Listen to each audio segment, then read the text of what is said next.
Gente, mais um Saúde e Bem-Estar Podcast e nesse dia de hoje nós estamos recebendo aqui a médica ginecologista e obstetra, a doutora Ana Carolina Brocco. Nosso assunto de hoje é fertilidade e gravidez.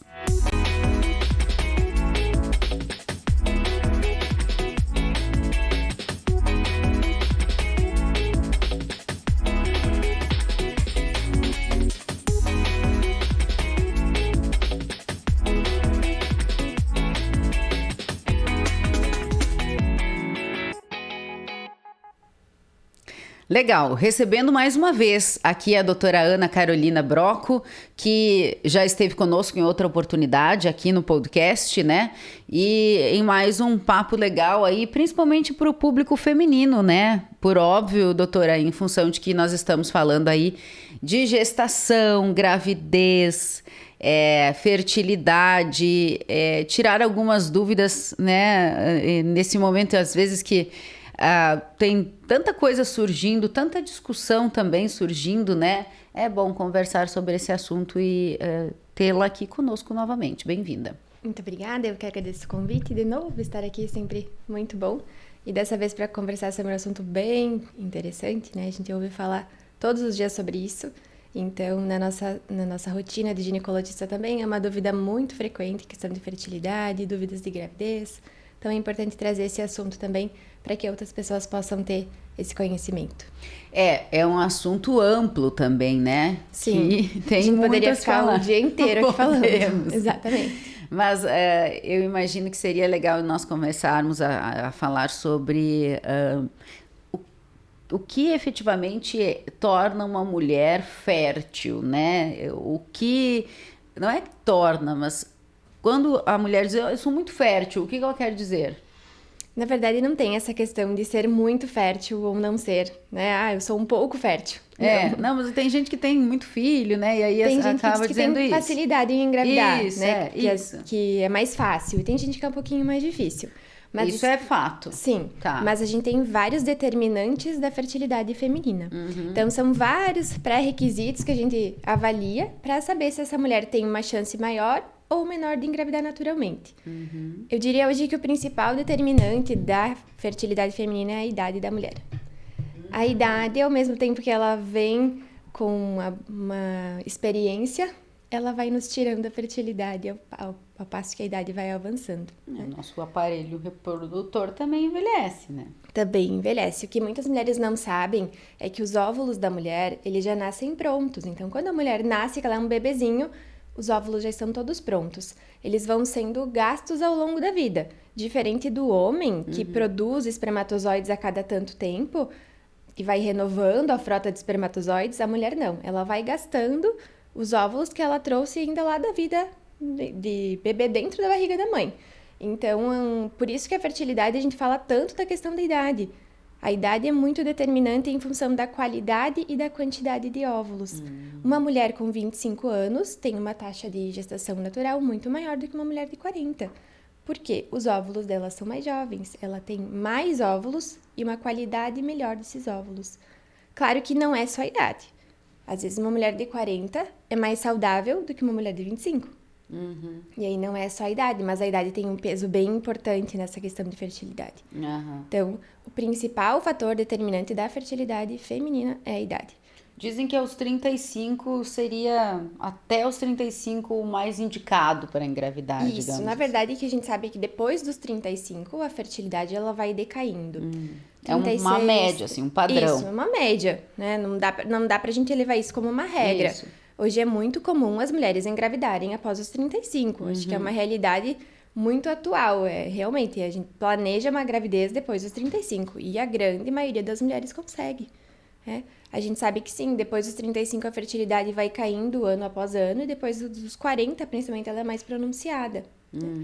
Por exemplo, uma mulher entre 25 e 30 anos, a taxa de gravidez por ciclo menstrual gira em torno de 20 a 25%. E a mesma mulher em torno de 42, 43 anos, gira em torno de 1 a 2% por mês. Baixa bastante. Então, baixa bastante a taxa de sucesso numa gravidez natural. Não que não seja possível, é muito possível. Mas a gente sabe que a taxa, às vezes, é um pouquinho menor, na verdade, bem menor. Né? O que diferencia, essa é uma pergunta bem de leiga, tá? O que diferencia o óvulo do folículo? Na verdade, o óvulo é a célula que é liberada pelo folículo. O folículo é o que produz o óvulo. Se a gente for fazer uma ultrassom transvaginal, por exemplo, uma mulher que está sem uso de anticoncepcional, está tentando engravidar, tá? Ali nas tentativas, e a gente vai acompanhar ao longo do mês como vai evoluir o ovário dela. O que a gente espera?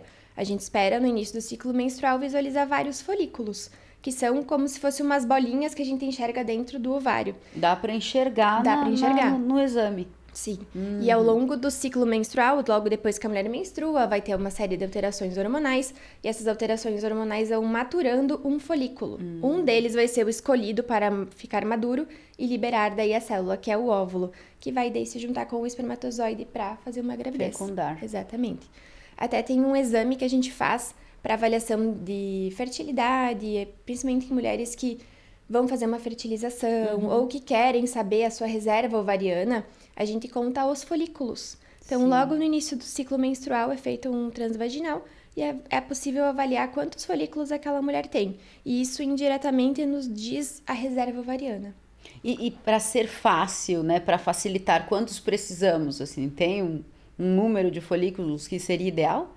A gente esperaria encontrar nesse transvaginal inicial, ali logo no início do ciclo, acima de 12 seria o melhor. É bastantinho. Né? Eu Mas já pensei em 2. Não que não possa, né? Sucesso. Às vezes a gente fica preocupada, às vezes os pacientes falam, mas a minha reserva veio baixa, isso quer dizer que eu não vou conseguir engravidar? Não. Isso é muito importante relativo. É que tenha, né? Importante é que tenha, claro. Entendi. Mas a gente usa mais esses exames para predizer uma reserva ovariana, mas não que isso não vá impedir a mulher de engravidar. Não. É um exame, para a gente ter uma ideia. Por quê? Se a gente tiver uma reserva ovariana baixa ali com 33, 35 anos, a gente não vai esperar chegar aos 40. Né? Sim. Se a mulher não pretende engravidar, a gente pensa talvez no congelamento de óvulos. Que tem essa alternativa, que tem essa possibilidade. Se a mulher pensa em engravidar logo, então a gente vai organizar para começar as tentativas logo. Né? Mas é uma ideia, não é uma certeza. Assim, não, eu fiz aquele exame, ele veio alterado, eu não vou conseguir engravidar. Não. É pra gente ter uma ideia de como está o cenário dos ovários. Mas não que isso seja um fator determinante. Minha reserva veio baixa, eu não vou conseguir engravidar. Não. Até as mulheres acima de 40 anos, né? Muitas têm medo que não vão conseguir engravidar. A maioria consegue, sim. Talvez às vezes demore um pouco mais, ou às vezes precisa de um auxílio, sim, de uma fertilização, alguma técnica de reprodução assistida, mas consegue. Tudo começa ali, né? Nos ovários.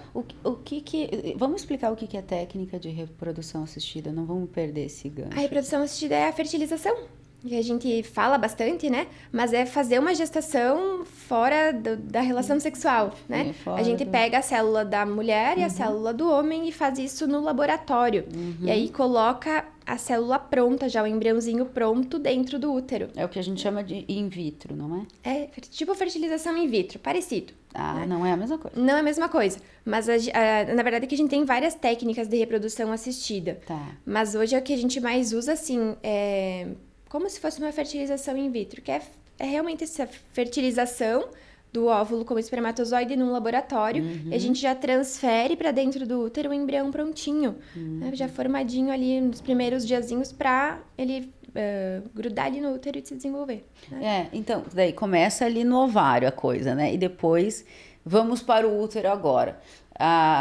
É necessário ter uma boa saúde, vamos dizer assim, sei lá, que tanto os ovários quanto o útero estejam ok, ou se o útero tiver alguma coisinha que não tá legal, pode prejudicar mesmo que haja a fecundação. Com certeza. Outro determinante de fertilidade feminina é doenças ginecológicas. A gente sabe que mulheres que têm síndrome dos ovários policísticos, às vezes não menstruam todos os meses, não ovulam todos os meses, então elas não vão ter uma chance de gravidez tão alta quanto uma mulher que ovula todo mês. O que é o ovário policístico? O ovário policístico é uma síndrome metabólica que retarda o metabolismo, num geral, do corpo, e acaba não levando a menstruação. A mulher não ovula, não menstrua, fica com o sistema ginecológico ali meio parado, sabe? Não funciona direito. Tem alguma causa, assim? A gente não sabe a causa ainda, tá. né? Mas é um distúrbio do metabolismo. Tá. Então, todos os órgãos, até a questão de glicose fica alterada. Às vezes a mulher tem uma certa resistência à insulina, ou até mesmo uma diabetes em função disso, porque o metabolismo fica lento. Tá. E acaba que repercute na saúde ginecológica também. O metabolismo ali da função ginecológica também fica lento e ela não consegue ovular todo mês. Então, acaba que diminui a chance de gravidez. Né? Outras doenças como endometriose também estão relacionadas à infertilidade. A endometriose é uma doença inflamatória, então ela gera uma inflamação no local ali da parte ginecológica. Ela pode causar aderências, o que dificulta uma gravidez. Né? A aderência é quando a gente tem uma inflamação tão grande ali por causa da endometriose que o tecido fica enrijecido, fica duro. Né? A gente não tem mais aquele tecido normal, então pode prejudicar uma gravidez natural. Né? E também não tem causa, assim? A endometriose também, a gente não sabe a causa específica, não. São duas doenças, tanto a síndrome dos ovários policísticos quanto a endometriose, que estão cada vez mais frequentes.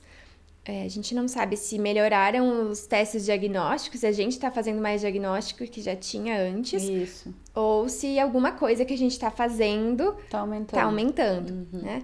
Mas tem outras doenças ginecológicas, por exemplo, a paciente tem um mioma dentro do útero, tem um pólipo, tem mesmo uma malformação. É tipo um tumor, né? O mioma é um tumor benigno, Tá. isso. O pólipo é como se fosse, é parecido assim com o mioma, mas ele é uma consistência mais amolecida. É como se fosse uma carnezinha que cresce dentro do útero. Até uma malformação uterina que a paciente tenha, isso vai dificultar uma gravidez natural. Até mesmo infecções ginecológicas que ela já tenha tratado. Tem uma bactéria que é muito comum, é muito associada à infertilidade, que é a clamídia, que é uma doença sexualmente transmissível que não dá sintomas. Né? Às vezes a mulher descobre quando ela vai tentar engravidar e não consegue. Né? Muitas doenças do útero são assintomáticas, Muitas né? doenças são assintomáticas, exatamente. Então, às vezes, a mulher até pode ter uma endometriose e nem sabe, não tem muito sintoma. Porque às vezes, geralmente o sintoma da endometriose é o sangramento, né? É dor. E dor. A dor é mais vezes pronunciada não do que tem. sangramento. E às vezes não tem. tem. Não, porque é muito variável, não tem uma regra. Às vezes a mulher tem muita lesão de endometriose e não tem tanta dor. Não Por isso que é bom consultar a ginecologista regularmente. É né? importante, claro, né, pra gente fazer uma conversa para entender. É importante que a gente entenda o ciclo menstrual também. A gente precisa entender como funciona o ciclo menstrual de cada mulher. Porque cada mulher é diferente. Então, talvez o ciclo de tal paciente é de 28 dias. Tem algumas pacientes que têm um ciclo um pouco maior, tem umas que têm um ciclo um pouco menor. Então, até o ciclo menstrual, as características do ciclo menstrual são importantes para que a gente pense na questão de fertilidade. Uma mulher que não menstrua, tá lá 3, 4 meses sem menstruar, não tomando nenhuma medicação, não tomando pílula, nada. Isso não é normal, ela não vai conseguir engravidar. Então, Ou ela tá grávida. Ou ela tá grávida, claro, é verdade. Primeira coisa que a gente precisa descartar, né? Mas se não for gravidez, sim, a gente vai ter que tentar investigar o porquê disso. Por que tá acontecendo? Porque se uma mulher de 25 a 30 anos tem uma taxa de gravidez entre 20 e 25% por mês, menstruando todo mês, se ela não menstrua, essa taxa vai ser menos ainda, né? Então, a gente precisa organizar esse ciclo menstrual, precisa entender o que está acontecendo, se é um ciclo normal, se não é, né? Então, é importante isso também. Todas essas questões ginecológicas, elas fazem muita diferença. A gente precisa tentar entender o contexto de cada mulher. Outra coisa muito importante, que é um outro determinante de fertilidade feminina, é o estilo de vida. Né? A gente sabe que o estilo de vida da mulher interfere muito. Em tudo, né? Em tudo, sim. A gente bate sempre na mesma tecla, né? Mas eu sempre gosto de frisar a importância... Vamos para a verdade, né? A verdade de manter uma alimentação saudável. Não é fazer dieta, não. É ter uma reeducação alimentar, de você se alimentar bem no teu dia a dia, né? Não é só quando tu vai querer engravidar. Agora eu quero engravidar, agora eu vou me cuidar. O ideal não, o ideal é que tu já venha se cuidando, que já tenha hábitos saudáveis, que tu pratique exercício físico, não fume, né?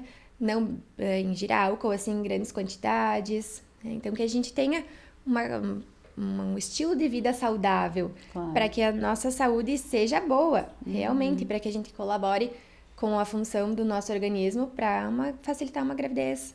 Né? Só voltando um pouquinho ao útero, que outras doenças podem, além do tumor, pólipos, existem alguma outra doença, assim, menos comum, talvez, ou... A gente tem alguns casos de doença inflamatória pélvica, que é uma doença, na verdade, que causa dor pélvica, pode dar corrimento, e geralmente é doença sexualmente transmissível também. São bactérias que inflamam e causam uma infecção realmente uterina, de trompas, de ovários, que podem sim prejudicar uma gravidez. O problema da doença inflamatória pélvica é que ela ainda é pouco diagnosticada. Às vezes a mulher tem uma dor pélvica há um tempo e vai levando, sabe? Fiz exame, tá tudo normal, não tem nada.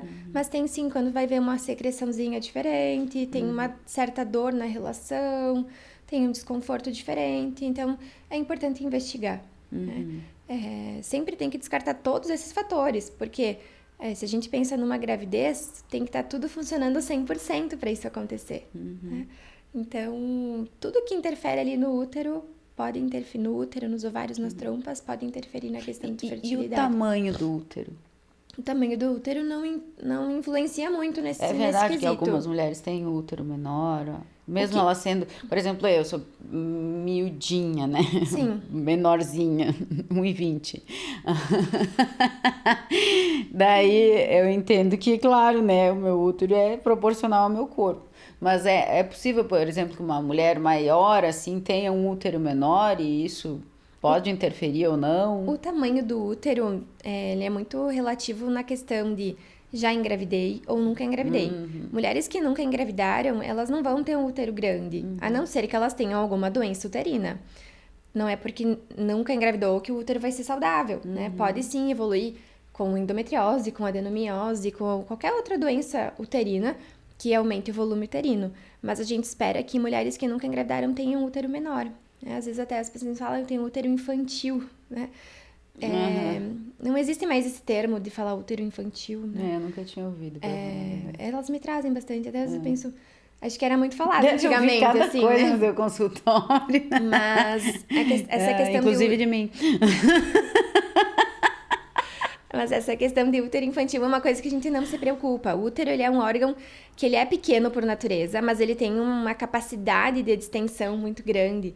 Não é à toa que suporta bebês, às vezes, de 4 quilos, 5 quilos, né? Isso além do bebê, placenta, líquido. Então, é um órgão que foi feito para isso. E o tamanho do útero não interfere tanto, a não ser que seja um útero doente, um útero grande demais, que aí a paciente tem alguma doença uterina que vai impedir uma gravidez. Mas o tamanho por si só não nos diz nada. É só essa questão de muito grande. Sim, se for, às vezes, úteros grandes. Por exemplo, tem pacientes que têm miomas grandes, que aí vão interferir. Às vezes, o mioma é maior do que o útero. Né? Então, às vezes, não consegue engravidar. Mas por pequeno, não. A não ser que seja um útero involuído no sentido... alguma malformação, que ele não desenvolveu. Né? Mas daí isso a gente vai conseguir investigar antes já, né? Existem mulheres... Quando se fala em infertilidade, a mulher pode nascer assim infértil, se tornar infértil. O que pode interferir nisso? Sim, tem vários fatores associados à infertilidade. Sempre que a gente vai investigar infertilidade, a gente investiga o casal. Isso também é um fator bem importante. Não adianta investigar só a mulher. 40% dos casos de infertilidade, a causa é masculina. Então, é importante que o parceiro também seja avaliado. Na mulher, o que a gente precisa saber? Se ela menstrua todo mês, é um fator importante para entender se os hormônios dela estão bem, se estão funcionando bem. Então, se ela menstrua todo mês, já me dá uma luz de que sim, os hormônios dela estão bem. De qualquer forma, mesmo assim, a gente poderia fazer uma dosagem hormonal para avaliar se os hormônios estão bem. A gente precisa também que as trompas estejam bem. A trompa é um canalzinho que comunica o útero com o ovário. E esse canalzinho, ele tem que estar passando espermatozoide. Se não passar espermatozoide, não tem gravidez. A trompa, ela pode ser afetada por endometriose, por alguma infecção que você já tratou, alguma infecção ginecológica, até mesmo alguma cirurgia que já fez antes. Ela é um tecidinho muito sensível, então qualquer coisinha que tá ali pode barrar e realmente, se não tiver passando o espermatozoide, não vai engravidar. E a gente faz um exame chamado histerosalpingografia, que é um nome chato e um exame chato também. É colocado um contraste lá via vaginal e para avaliar realmente se esse contraste passa nas trompas, simula o caminho do espermatozoide. E é feita uma sequência de raio-x para ver se esse contraste está passando. É uma forma indireta da gente avaliar, na verdade, direto, eu diria, de avaliar se está passando o espermatozoide ali, né? Então, é importante que as trompas estejam saudáveis para que ocorra uma gravidez também. E é importante que a mulher tenha já tido algum exame de imagem do útero para ver se o útero é um útero normal. A incidência de malformação uterina é muito baixa, mas às vezes existe. Então, é importante que tenha uma avaliação de imagem, ultrassom, uma ressonância, enfim, depende de cada caso, da cavidade uterina, para avaliar se o útero tem uma formação normal, para ver se está tudo certo. Porque se a gente tem uma malformação, por exemplo, eu tenho um útero que tem 2 lados, assim, chama de útero bicorno. Talvez numa gravidez seja um pouquinho mais difícil, né? Se a gente tem um útero normal, a gente já fica mais tranquilo. O que é um útero normal, assim? Vamos tentar descrever. Será que nós conseguimos, assim? Ele tem que formato? Ele é redondinho, assim? Ele é tipo o formato da nossa mão, assim, Tá. ó. Ele é bem esse formatinho aqui, né? Ele é mais larguinho em cima e menorzinho embaixo, onde termina no colo do útero. Ah, tá. E geralmente a gente sempre fala, né, que o tamanho da nossa mão, assim, é o tamanho do nosso útero, né? Sério? Não, a mão assim, daqui, nessa parte, né? Mas pequenininho mesmo. Pequenininho. Aham. Depois nasce um nenê. Nasce um neném. Sim. Por isso que não. Sim, exatamente. Então, ele é um órgão pequenininho, mas ele tem uma capacidade de distensão muito grande. Né? Ele é elástico. Então, por isso que o tamanho não diz nada. Aham. Né? Não quer dizer, meu útero é pequenininho, não vou conseguir, não. Mas ainda falando em infertilidade, a mulher pode nascer infértil? Pode, sim. Pode ser que tenha algum erro de desenvolvimento, pode ser que ela tenha alguma malformação, que não tenha desenvolvido os ovários ou não tenha desenvolvido o útero, né? Acontece também. Acontece, sim, é mais raro. Né? Essas malformações são mais raras, mas elas podem acontecer. Mas geralmente, nesses casos, a mulher ela descobre antes, porque provavelmente é uma mulher que vai demorar para menstruar. Ah, né? sim. Ou realmente não menstrua. Não né? menstrua. Tá lá com 16, 17 anos, nunca menstruou. Aí vai fazer um exame de imagem, enfim, vai procurar, não acha útero, ou ela não tem ovário, né? Então, são casos mais raros, assim, mas pode acontecer. Só que aí a gente geralmente descobre antes, porque elas procuram porque não menstruam. Isso, porque o fator emocional interfere, porque às vezes está tudo ok, né? Os exames mostram que está tudo ok, tanto os exames da mulher quanto os exames do homem, e mesmo assim não acontece. Sim, às vezes acontece muito de mulheres que estão tentando engravidar não conseguirem, e quando elas, agora não vou mais tentar, Relaxa. conseguem engravidar. Então, a questão de ansiedade, de até sintomas mais depressivos, interfere bastante também. Até a questão do estresse, né? Hoje em dia a gente vive uma onda de estresse bem grande, né? Então, pode interferir na questão da fertilidade. Nesse sentido, a gente tem... fica nervoso, fica angustiado, quer engravidar logo, né? Às vezes não consegue. E aí gera uma tensão maior ainda, né? Então, pode dificultar, sim. Nosso corpo é, né? Uma engrenagem. Sim, é uma engrenagem muito perfeita, assim, né? Tem que estar tudo muito 100% para dar certo. Sempre falo que a gestação é o evento mais complexo, assim, do corpo da mulher, né? A gente tem que estar tudo muito certinho para que dê certo. Que parece fácil engravidar, mas não é, né? Então, a taxa de gravidez, ela é baixa já para uma menina jovem, né? Mas a longo prazo isso vai diminuindo e vai dificultando. Então, cada vez mais difícil. Então, é uma coisa muito complexa, não é tão fácil assim. Mas essa sua frase, parece fácil engravidar, mas não é. Eu penso que é mais fácil engravidar que tudo que vem depois, né? porque a gente pode falar um pouquinho também da gestação. O corpo muda, né?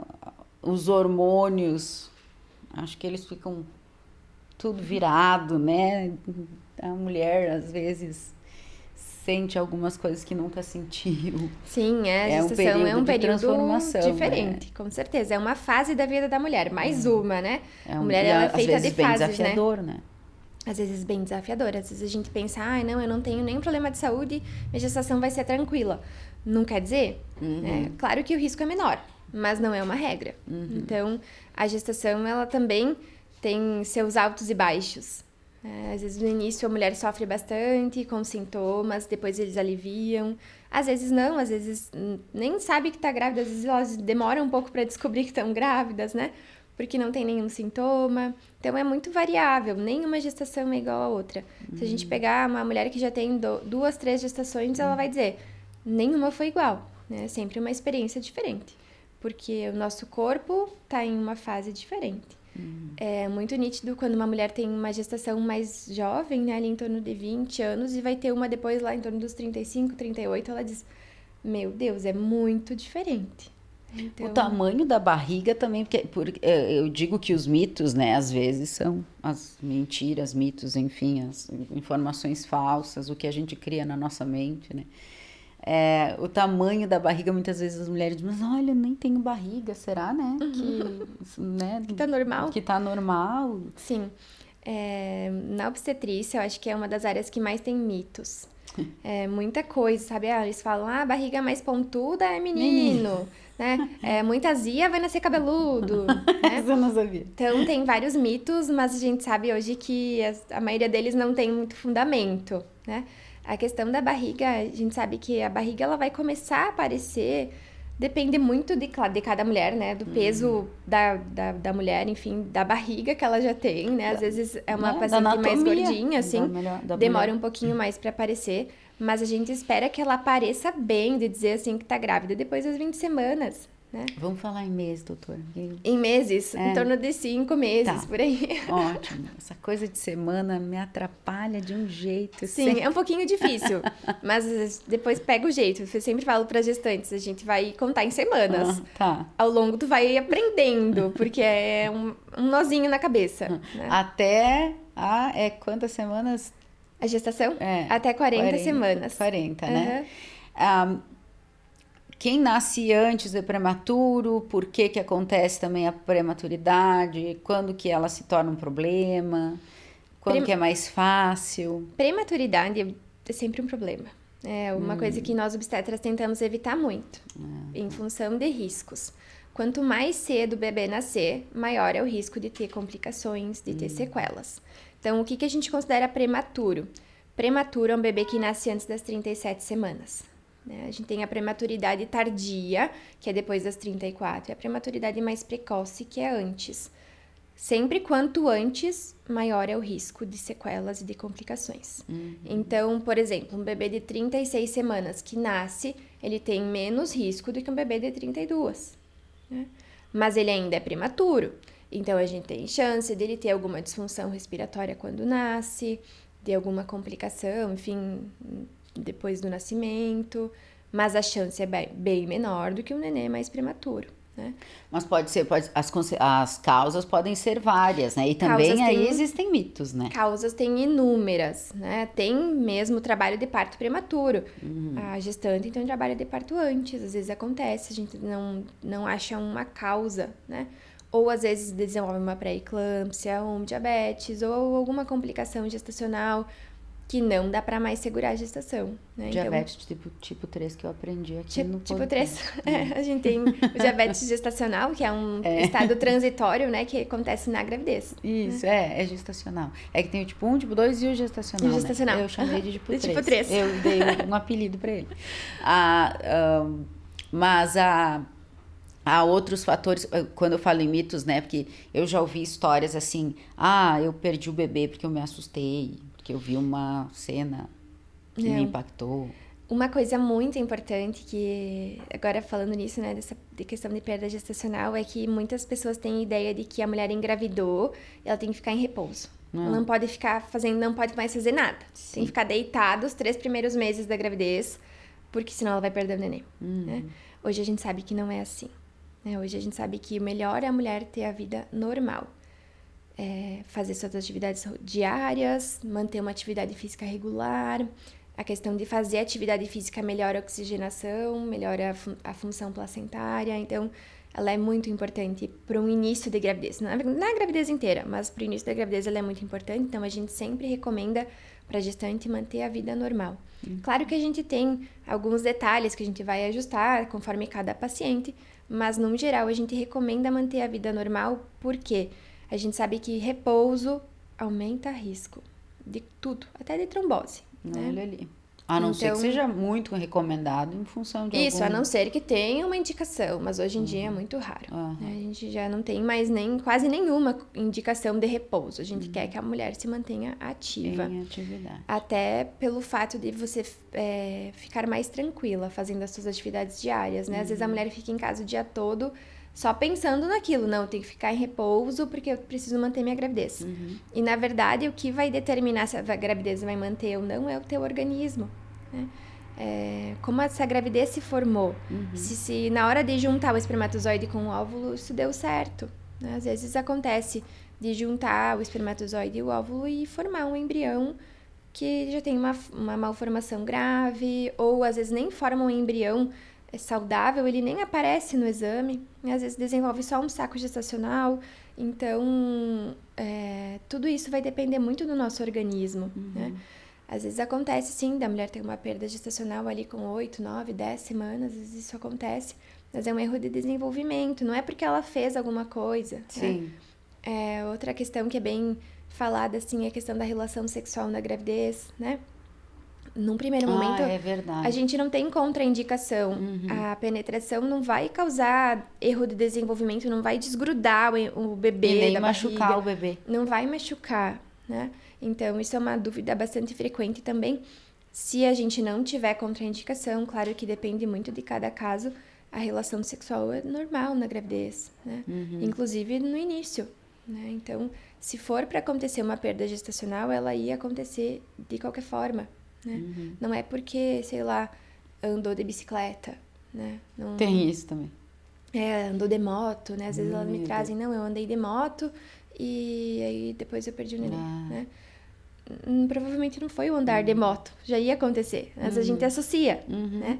É diferente lá na frente, tá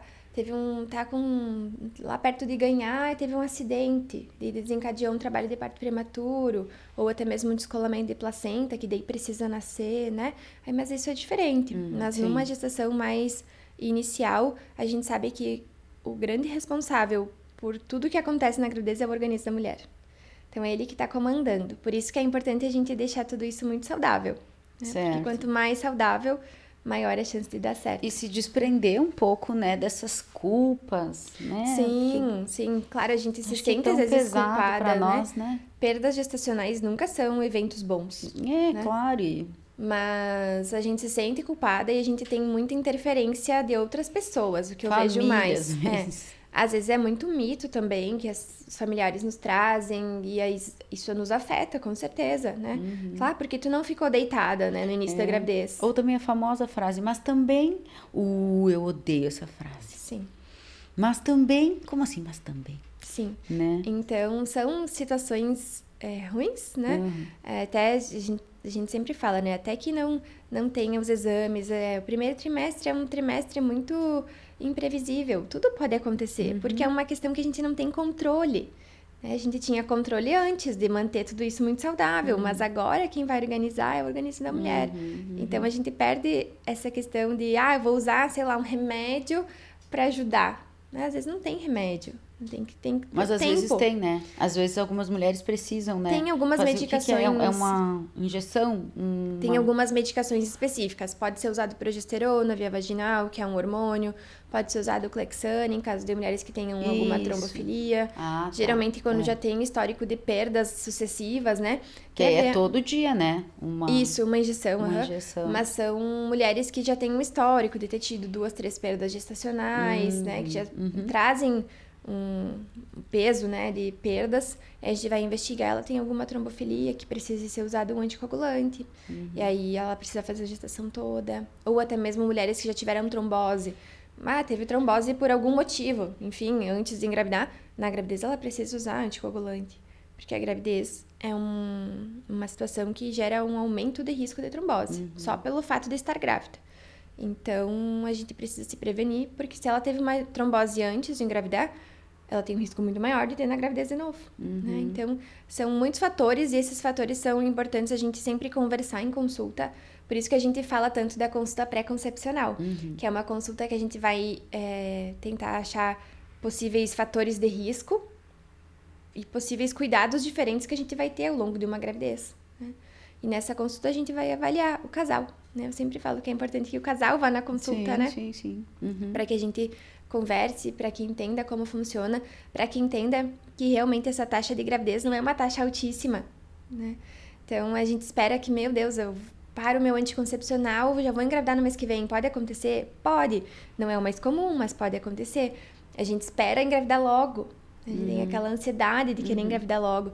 Mas a gente tem que entender que a taxa é baixa, né? Então, ao longo de um ano, principalmente para mulheres menores de 35 anos, cerca de 90% das mulheres conseguem engravidar. Em um ano. Em um ano. Mas a gente tem que ter essa ideia, em um ano. Sim. Né? Às vezes a gente vai tentar 3, 4 meses, não consegui, não vou conseguir engravidar. Não, tem que tentar mais um pouco. Provavelmente é só o tempo. Sim, né? sim. E quem fica muito tempo dentro da barriga da mamãe? Porque tem algumas crianças, né, que não querem sair. Tem casos, sim. Hoje em dia a gente pode levar a gestação até 42 semanas, tá? No Rio Grande do Sul. Daí é quase aqui, 10 meses, né? É 10 meses e um pouquinho, né? Eu não sei, na verdade, quem que criou essa questão que a gestação é 9 meses, né? Tá. 9 meses fecha com 36 semanas. Mas 36 semanas prematuro. A gente fala que é 9 meses completos, que daí é 10 meses, né? 40 semanas, né? Então. Não sei quem falou que é 9 meses, porque é uma coisa que a gente Mas traz eu não muito queria antiga, sair né? de jeito nenhum. Mas hoje em dia, aqui no Rio Grande do Sul, a gente ainda tem uma conduta um pouco mais conservadora. A gente leva até 41 semanas. Então, a gente dá esse intervalinho ali de 40 a 41 se o bebê quiser nascer. Maior taxa de entrar em trabalho de parto é entre 39 semanas e meia e 40 semanas e meia. Então, bem ali fechando os 10 meses, né? E se não nascer, ali com 41 semanas, daí a gente faz uma indução de parto ou uma por que cesariana. não quer, às vezes, nascer? É porque sabe. É porque né? sabe o que tá esperando. Que não é uma maravilha, não. Sim. Olha, eu era esperta. Mas tem muitos casos, assim, em que o bebê nasce depois dessas 42 semanas, por exemplo. Ou já não se espera mais, já normalmente se faz. a gente não espera. E se induz o parto daí, Se induz o né? parto, isso. Ou aí faz a cesariana de acordo com a preferência de cada gestante, né? Mas aqui a gente tem uma conduta, assim, de levar até 41, no máximo, né?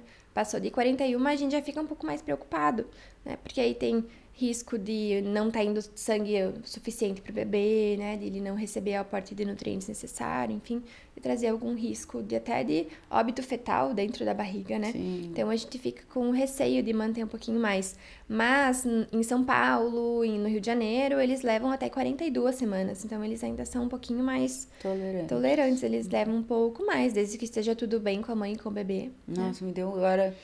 Eu fiquei até meio assim chocada pensando se um óbito fetal, né, no fim da gravidez deve ser muito São situações, traumático. né? Felizmente são raras, mas podem acontecer, né? Às vezes são coisas que fogem do nosso controle, né? E no momento, vamos terminar falando do parto, né? A gente já falou da fertilidade, da gravidez, só o parto aí para nós encerrarmos. Doutor, o que é importante também ali nesse momento final, nos últimos dias, né? Quando você sabe, né? A mulher sabe que vai passar então por um procedimento, seja ele parto normal, seja uma cesariana, o que também nós podemos falar desses últimos momentos aí? Eu acho que o que mais pesa no final da gravidez é a ansiedade. Imagino. A gestante já tá com barrigão, já não consegue fazer as coisas como fazia antes, já não consegue dormir bem, já tá mais ansiosa que nasça, né? Então, o mais importante é controlar a ansiedade. É difícil. É um processo bem difícil da gente controlar, né? Mas controlar a ansiedade eu digo que é um dos fatores mais importantes para que a gente consiga aproveitar a gravidez. Então, para que seja um momento legal, assim. Para que Agora seja me legal. ocorreu sobre a ansiedade. Durante a gravidez, o uso de ansiolíticos pode interferir? É recomendado? Porque por vezes até é recomendado, Sim, né? a gente pode usar. Tem alguns ansiolíticos que são mais seguros. Não tem nenhum 100%, né? Nenhuma medicação na gravidez é 100% segura. Sim. A gente sempre fala de usar o menos possível de remédios, enfim, para não ter nenhum risco, né? Mas sim, principalmente em mulheres que já têm ansiedade, que já tratam antes, é ruim a gente parar o tratamento, né? Às vezes chega usando já 4, 5 medicações para tratamento de uma depressão, um transtorno de humor, alguma coisa assim. É difícil a gente parar tudo, né? Tem muitas medicações que não podem ser usadas na gravidez. Inclusive, tem muitas medicações que causam malformação fetal se a mulher engravidar usando. Então, é ainda mais importante isso, né? Uma mulher que já tenha doenças, é muito importante que passe numa consulta para ajustar medicações.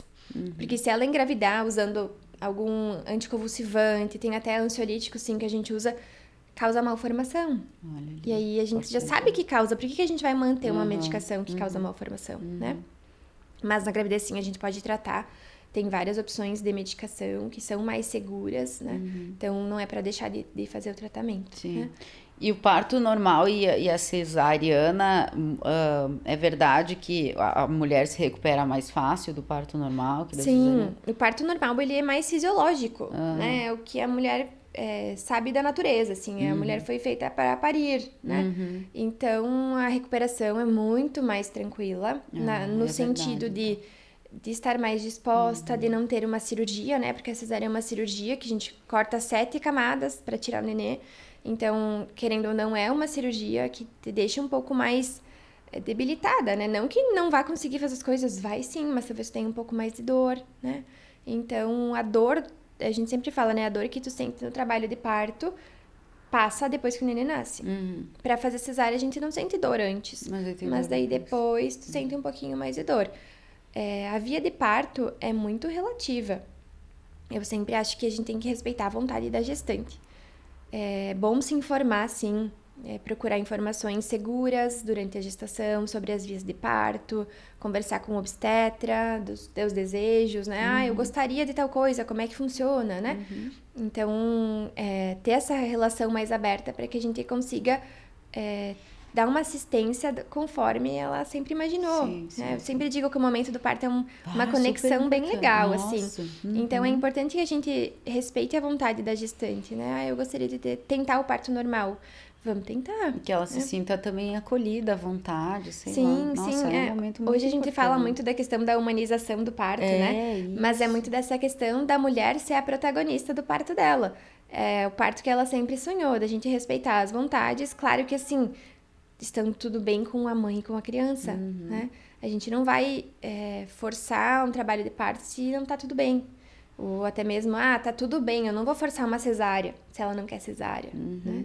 Então, hoje a gente tem muito essa questão de respeitar a vontade da mulher, né? Desde que esteja tudo bem. Às vezes a gente tem casos, por exemplo, de indicações absolutas de cesárea, né? Às vezes quando a gente tem uma alteração placentária, quando a placenta tá sobre o colo do útero, não tem como a placenta nascer antes do nenê ficar. Não tem. Então tem que ser cesárea. A gente chama esse caso de placenta prévia. Não tem como, tem que ser cesárea. Que aí se torna um risco para a mulher, inclusive, e para a criança, né? Para os dois, exatamente. Então, as situações que coloquem em risco tanto um quanto o outro, a gente opta pela cesariana. Claro. Né? Se não tem nenhuma indicação absoluta, o parto sim pode ser tentado de acordo com a preferência de cada mulher. Mas o que eu mais acho importante é se informar durante a gravidez. Porque é ruim a gestante chegar lá no final e falar, e agora? O que eu quero? Né? Porque são coisas muito diferentes. Né? São 2 formas de parto boas. Eu sempre digo que bom que tem a cesariana, né? Porque ela salva muitas vidas. Então, que bom que tem a cesariana. Mas são 2 vias de parto diferentes. E a gente tem que estar cientes das 2 para a gente poder escolher. Mas mesmo assim o médico pode, a própria obstetra, né, orientar, ó, tá tudo Sim. certo para um parto normal, Geralmente, se você quiser. é orientado né? no pré-natal, com certeza. Então, por isso também a importância de fazer um pré-natal, né? Manter as consultas regulares, participar do pré-natal, tirar dúvidas, né? Eu vejo que muitas gestantes têm vergonha de pedir. Não, às vezes eu quero uma coisa...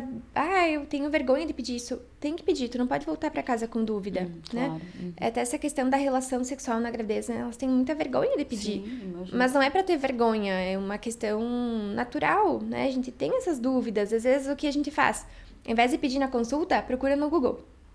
Né? E aí já aparece lá uma lista de coisas. Aí sim. E aí gera mais dúvida ainda. Então, não é para levar para casa a dúvida, não. Às vezes a gente acha que é muito básico, né? A gente sabe muito sobre isso.